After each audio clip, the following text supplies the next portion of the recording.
I want to tell you about a $150,000 mistake that almost every new dividend investor makes. It is the exact trap I fell into when I first started building my passive income portfolio. I thought I had cracked the code to getting rich in my sleep, but the truth is, I was quietly destroying my wealth. Dividend ETFs are pitched as the holy grail of investing. You buy a fund, sit back, and watch the cash roll in. No staring at charts, no panic selling, just pure, unadulterated cash flow. Naturally, when you pull up a list of dividend ETFs, your eyes immediately go to the column that says Dividend Yield. Naturally, when you pull up a list of dividend ETFs, your eyes immediately go to the column that says Dividend Yield. If I invest $100,000 at 10%, I get $10,000 a year. At 2%, I only get $2,000. It seems like the easiest choice. That exact thought process is the mistake. It is called yield chasing, and it is the fastest way to wreck a dividend portfolio. Here is why high-yield dividend ETFs are almost always a mirage. A dividend yield is just the annual payout divided by the share price. If a fund's share price collapses, its yield mathematically shoots up. A 10% yield rarely means the underlying companies are generating massive, healthy profits. It usually means the market has dumped the stock, the share price has tanked, and a dividend cut is right around the corner. You are buying a melting ice cube. You get your 10% payout this year, but your initial capital drops by 15%. You are technically losing money while feeling like a genius every time a quarterly check clears. I realized I was focusing entirely on cash flow and ignoring the most important metric in investing: total return. Total return is your dividend income plus your capital appreciation.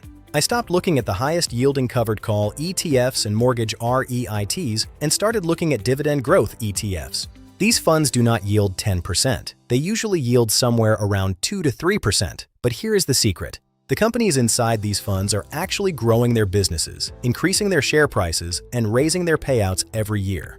Let me break down exactly how this pivot made a $150,000 difference. Imagine two portfolios, each starting with $50,000, with $500 added every month over 15 years. Portfolio A falls into the yield trap. It buys a high-yield ETF with a static 8% yield but zero capital appreciation. Portfolio B avoids the trap. It buys a dividend growth ETF with a 3% starting yield, but the share price grows at 7% a year. And the companies increase their dividend payouts annually. Fast forward 15 years. After 15 years, Portfolio A has paid out some impressive income, but the total portfolio value is sitting around $250,000. Portfolio B, the dividend growth strategy, has compounded to over $400,000. That is a $150,000 gap. And the most powerful part of this strategy? By year 15, Portfolio B's annual dividend payouts actually exceed Portfolio A's. Because those 3% yields grew year after year, and they are now paying out on a much larger principal balance. Your yield on cost becomes massive. If you are building a dividend portfolio today, stop sorting your screeners by the highest yield. Look at the dividend growth rate over the last 5 to 10 years. Look at the expense ratio, and look at the historical total return. A 3% yield that doubles every 7 years is infinitely more powerful than a stagnant 10% yield. Wealth is not built by chasing the highest immediate payout. It is built by buying quality assets that grow cash flow predictably.